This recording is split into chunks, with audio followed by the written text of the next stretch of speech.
एक प्रश्न हमारे भीतर खड़ा होता है, जब हम सूर्य नारायण भगवान को अर्घ देते हैं, जल चढ़ाते हैं, तो वो जल पृथ्वी पर जब गिरता है तो उसके छींटे हमारे शरीर पर लगते हैं। क्या वो ठीक है? क्या वो श्रेष्ठ है? तो शिव महापुराण की कथा कहती है, जब हम सूर्य को अर्घ देते हैं, सूर्य को जल चढ़ाते हैं, वो पानी जब पृथ्वी पर गिरता है, उसके छींटे हमारे शरीर पर लगते हैं, तो वो श्रेष्ठता का भाव निर्मित करते हैं, वो गलत नहीं हो सकता।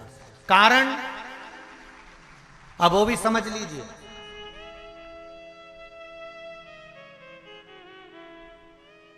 अब सूर्य नारायण भगवान को आप जल चढ़ा रहे हो तो छींटे नहीं लगे, उसके लिए क्या स्टूल पे चढ़ के चढ़ाओगे कि कुर्सी पे चढ़ के चढ़ाओगे?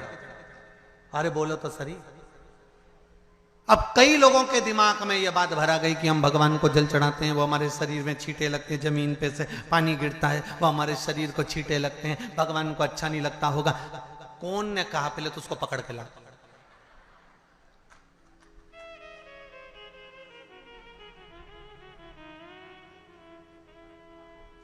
क्योंकि मेरे राम जी महाराज, मेरे भगवान कृष्ण,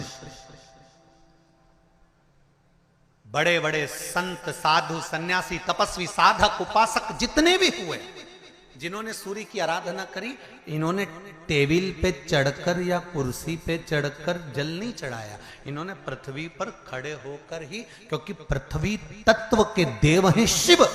जब हम मृत्यु लोक पर खड़े होकर, पृथ्वी पर खड़े होकर भगवान शंकर का भाग पृथ्वी तत्व को धारण कर कर जल को हाथ में लेकर जब समर्पित करते हैं, और जो जल नीचे गिरता है वो शरीर पर अगर लगता है तो हमको उसका आशीर्वाद ही प्राप्त होता है, दोष नहीं लगता।